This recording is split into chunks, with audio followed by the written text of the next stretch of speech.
शब्दामध्ये सांगतो, कारण आपण आपल्यावरती पहिले या मराठवाड्यामध्ये जेव्हा आपला समाज होता, या राजुरा मध्ये सुद्धा आपला जो समाज असलेला वर्धा नदीपासूनचा इकडचा समाज हा आपला निजामशाही कालीन राजवटीमध्ये होता आणि निजामशाही राजवटीमध्ये असताना 1920 मध्ये आपल्या बंजारा समाजाला त्या ठिकाणी हैदराबाद गॅजेट मध्ये नोंद आहे की बंजारा समाज हा आदिवासी जातीमध्ये मोडतो आणि म्हणून आपण या ठिकाणी या राजुरा नगरीमध्ये आपण हे मोर्चाचं आयोजन केलेलं आहे। या ठिकाणी माझे उपस्थित सर्व पत्रकार मित्रांना माझी एकच विनंती आहे की सर्व तुम्हाला आम्ही इतंभूत माहिती या ठिकाणी देतो आहे। 2005 पासून आमचे जे मंत आमचे धर्मगुरु आदरणीय डॉक्टर रामराव महाराजांनी जो आंदोलन पुकारला 1995 पासून आमचा संपूर्ण समाज त्यांच्या पाठीशी या आंदोलनासाठी सहभागी झाले। इथून मराठवाड्यातून लोक पूर्ण देशातून दिल्लीमध्ये सुद्धा आंदोलन केला। आता आमचा मित्र गजानन भाऊ राठोडनी सांगितलं की आम्ही रेल्वे जाम केला, चक्का जाम केला आणि या आपल्या महाराष्ट्राच्या आजादी दखल कुठेतरी या आमच्या मंत आणि संतांच्या माध्यमातून डॉक्टर रामराव महाराजांच्या माध्यमातून या देशामध्ये घेतल्या जात आहे।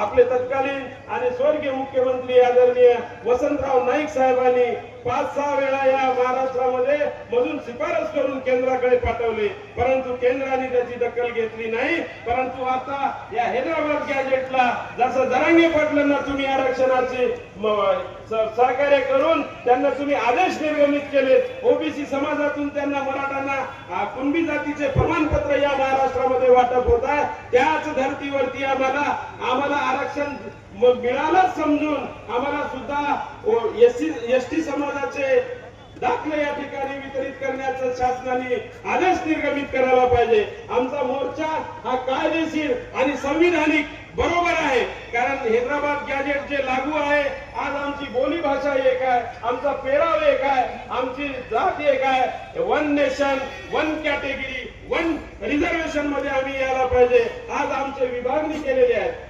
आज आम्ही महाराष्ट्रामध्ये एनटी मध्ये येतो, त्याला आपला हक्क आपल्याला मिळाला पाहिजे। आम्हाला कोणत्याही जातीतलं आरक्षण नको।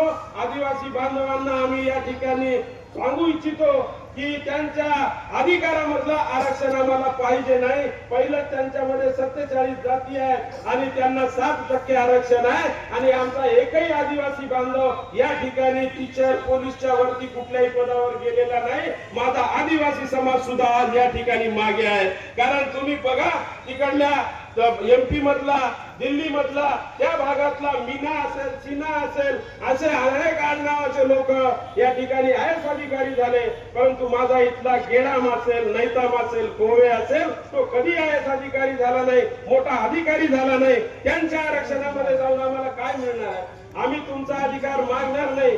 आमचा हक्क आणि अधिकार असा आहे की आम्हाला जो आरक्षण या ठिकाणी एनटीचा 3% मध्ये आम्हाला जो आरक्षण मिळतोय त्या 3% मध्ये आम्हाला उपवर्गीकरण करण्याचं मान्य सर्वोच्च न्यायालयाने 2024 ला आदेश केलेला आहे की अनुसूचित जाती जमातीचे वर्गीकरण करून तुम्ही त्यांच्या मागणीनुसार त्यांना अधिकार द्या, त्यांच्या मागणीनुसार तुम्ही त्यांना प्रमाणपत्र द्या।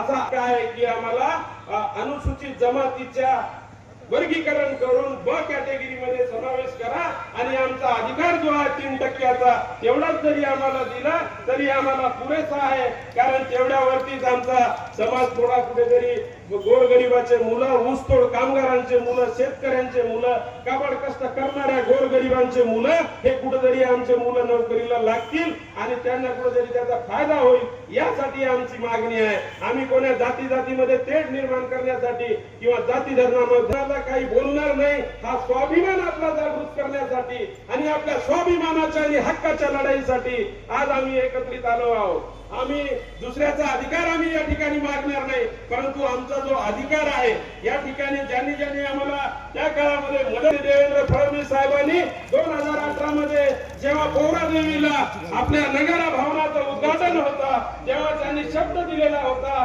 की आम्ही सुद्धा तुमची शिफारस केंद्राकडे करू, परंतु खतम करण्याचे काम म्हणजे राजकीय खतम करण्याचे काम आमचा समाज केल्याशिवाय सोडणार नाही। विचारपूर्वक बोला। तुम्ही 10-20 वर्षापासून आमदार आहेत, तुम्ही या राज्याचे मंत्री आहेत आणि तुम्ही हे सगळं वक्तव्य करत असताना एखाद्या गावढळ माणसासारखं बोलणं हे उचित नाही. म्हणून या स्टेजवरून त्या बोलणाऱ्या मंत्र्यांचा, आमदारांचा सुद्धा मी या ठिकाणी जाहीर निषेध करतो. अरे संविधान सगळ्याच आहे, संविधान कोणाच्या बापाचं नाही. बाबासाहेब आंबेडकरांनी या देशाला घटना दिली आणि त्या घटनेच्या आधारे आपण या देशाच्या घटनेच्या आधारे चालतो आणि संविधानिक मागणी करतोय आम्ही. आमची मागणी जी आहे संविधानिक आहे.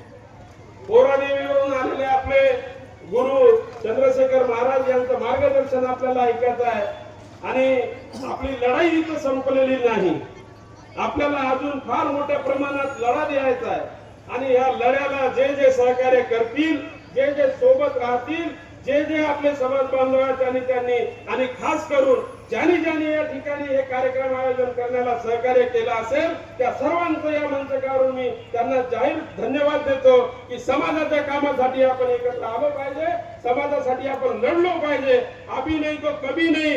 आता आपल्या गजानन भाऊनं सांगितलं राजूला अभी झाकी आहे. तो हेच तुम्ही लक्षात ठेवा. राजूला चंद्रशेखर महाराज, जितेंद्र महाराज, सुनील महाराज अनेक आपले महंत आपल्यासाठी लढाई देत आहेत आणि या लढाईमध्ये आपण सर्वांनी एकत्र असलं पाहिजे. एवढंच मी आपल्या सर्वांना या ठिकाणी सांगू इच्छितो आणि वेळेअभावी मी आता सगळ्यांची या ठिकाणी जास्त बोलणार नाही, परंतु आमचा हक्क आणि अधिकाराच्या लढाईसाठी आपण निश्चितपणाने एकत्र आलो पाहिजे.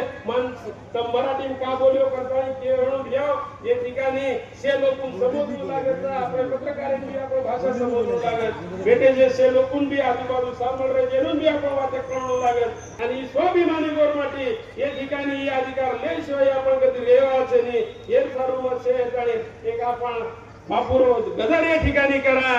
डॉक्टर संत रामराव महाराज बाबासाहेब आंबेडकर की, छत्रपती शिवाजी महाराज की, छत्रपती शिवाजी महाराज की. एकच मिशन, एकच मिशन, एकच मिशन. आरक्षण आमच्या हक्काचा, आरक्षण आमच्या हक्काचा. या ठिकाणी मी सर्व समाज बांधवांना